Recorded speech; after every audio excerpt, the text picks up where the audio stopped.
I'm Allie, welcome back. I've got Gilmore Girls on in the background, so I have to remind myself to actually pay attention to this video I'm filming and not to Gilmore Girls. This video is about to get real, kind of, not really. Today I have a confession to share with you all. I'm sure my good friends who are watching this video are probably laughing at me because I'm turning this into something that it doesn't need to be. But today, the confession that I have is that I am a Pentaholic. Just in case you don't know, a Pentaholic is someone who's a fan of the a cappella band Pentatonics. Probably if you identify yourself as a Pentaholic, it goes beyond just being like a casual fan of them, but someone who is quite a large fan of Pentatonics, which I am. But the thing is, I have a lot of feelings about this because, I don't know why this is funny. It's maybe awkward to talk about. I don't know. I have this thing, and I think that other people may identify with this too. Sometimes I'm kind of embarrassed to like the things that I like because I'm worried about how that may be perceived by other people. I don't want to talk about Pentatonics a whole lot in public because I don't want to be awkward or weird or like too obsessive or whatever. Now here's the thing, I don't do a very good job of this because I do talk about them a lot, so obviously that's not working very well. On the other side, I know that there are other Pentaholics out there as well. I never want to be compared to anyone else. Oh, well, so-and-so's not a real fan because they didn't retweet everything that Scott did on Twitter. I feel like we could get into the whole idea of like fandoms and what that means, the idea of being fascinated with like celebrity and perhaps the role that social media plays and all that. That's probably really complicated and that would be a video for another day if I decide I want to go there. So yeah, I struggle with the label of Pentaholic and it's silly, but I think it's because I either don't want to be crazy and obsessive and too big of a fan, or I don't want to be compared to people who are other fans and who maybe like them just as much, if not more, than I do. Now I'm kind of rambling and talking in circles, and I don't mean to be. But I think what it boils down to for me is that we should not be embarrassed to like the things that we like, or how much we like them. That being said, I'm going to talk about Pentatonics for a while. This is essentially going to be the Fandom challenge. I saw some Tumblr users and their version of the Fandom challenge, so I'm going to link them down below because that's where I'm getting these questions from. Oh, by the way, because of this video, I am wearing my Pentatonic shirt that I got at a concert. You can't see all their names, but it has all their names on them. It's got Avi and Kevin down there. There we go.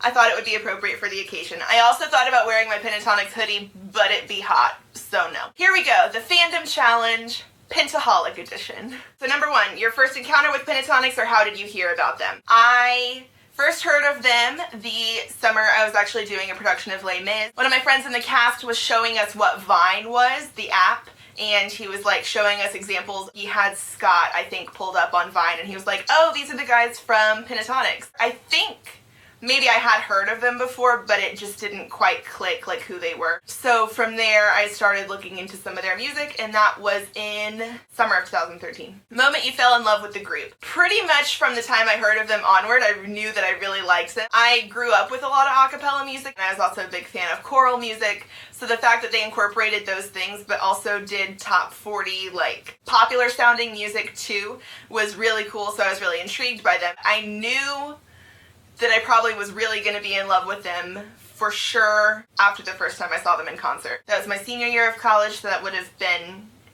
2014.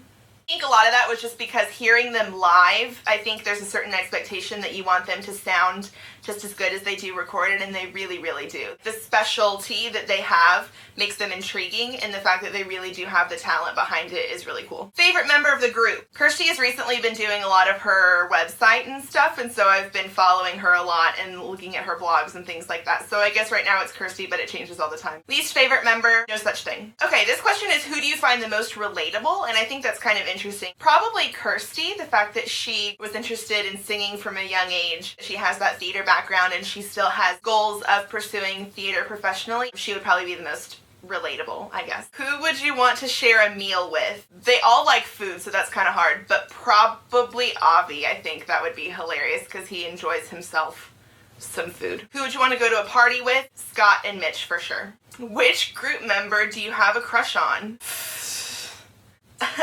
Pass.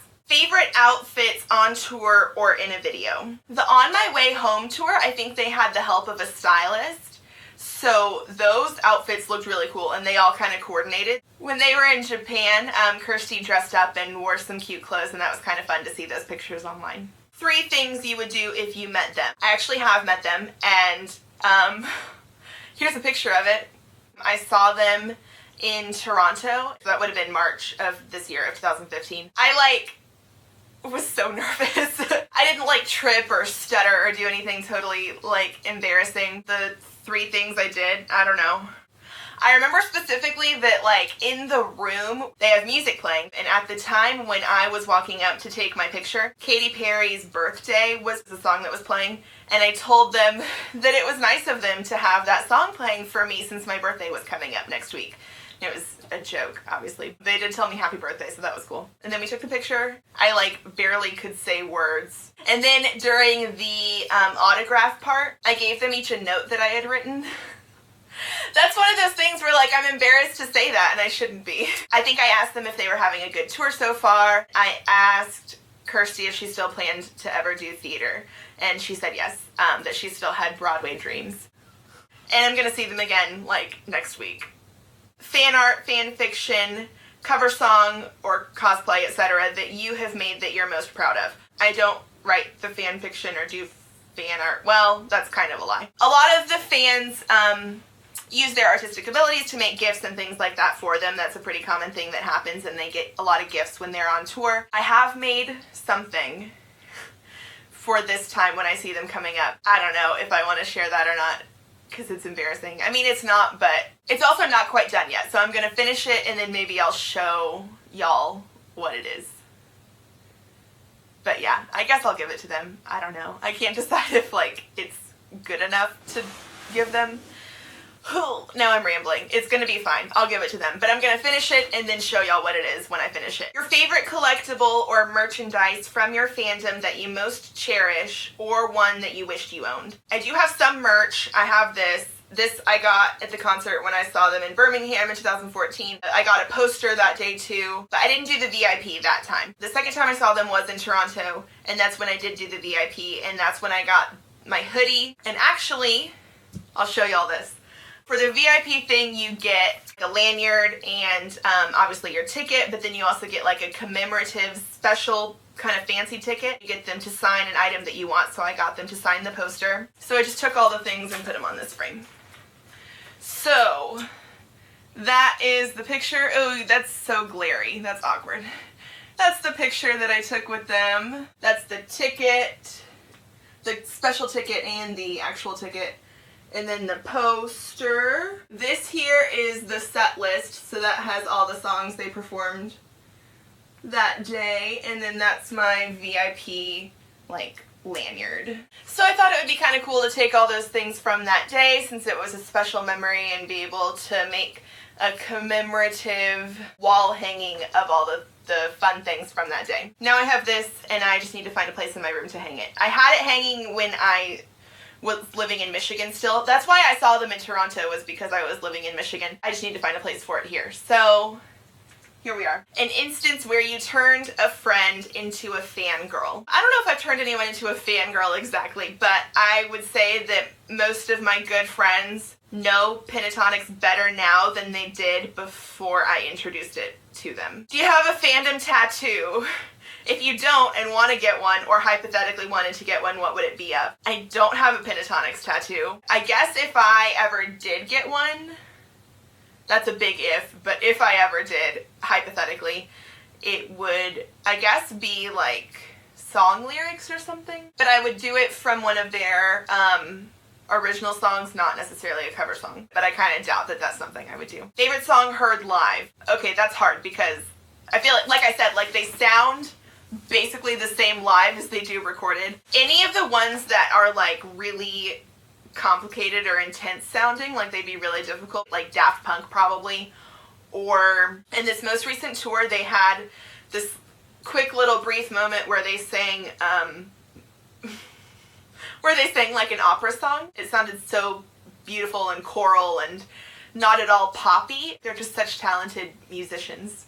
It was awesome. Song you can daydream to, Can't Hold Us. Song you can't not dance to, Rather Be. Song you always turn up the volume to, whenever problem comes on, like my CD, I feel like I have to jam. The reason why you're proud to be the nerdy fangirl you are. I just really like them. I don't know, I haven't thought much about why. Well, I guess I kind of have. My friend Lauren and I were once talking about like what our favorite musicians are and what we think it is about that particular artist that kind of resonates with us and why we find them appealing or what we like about them. So I think for me, it's the fact that like I come from a similar background, theater and choir and things like that, and so it's cool to like be able to see people who are interested in the same things that I am be so successful. And the fact that I'm right around their same age, it's kind of inspirational to see that they can do it and achieve their dreams. I've also found them to be very humble. I think at any point, if I ever saw that they were getting a big head or not thankful for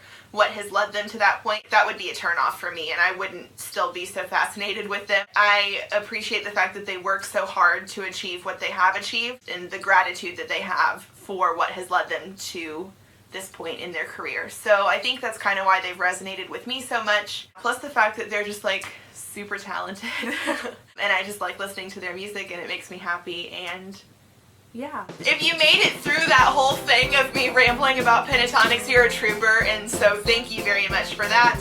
I want to do something kind of different next week. I would love to be able to do a Q&A. I'm hoping that y'all actually have some questions and that I'm not just going to be talking to myself in a Q&A video because that would be kind of embarrassing. As you all have maybe watched my previous videos, hopefully you have. If there's anything in there that you have a question about, if you'd like to get to know me a little better, theater productions that I've worked on, if you have questions about that, perhaps if there's something I can give you all advice on, if you're interested in theater and performing, and if I can help you out in that way, I would love to be able to do that. Or just about life or anything. Maybe about pentatonics, I don't know.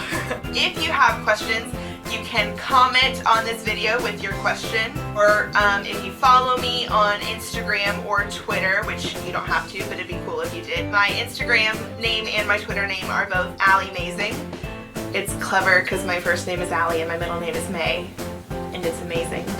If you want to ask a question through Instagram or Twitter, you can use the hashtag AskAllieMazing. I think that would be kind of fun to do a Q&A. Hopefully I'll be able to get to know you guys better as well. It'll be fun. I'm excited, and don't forget to give this video a thumbs up. I hope you liked it. I will see you guys next time. Bye. So in the past couple of videos, I've had these marquee letters behind me. I made them a few weeks ago, and today I'm going to show you how I did it.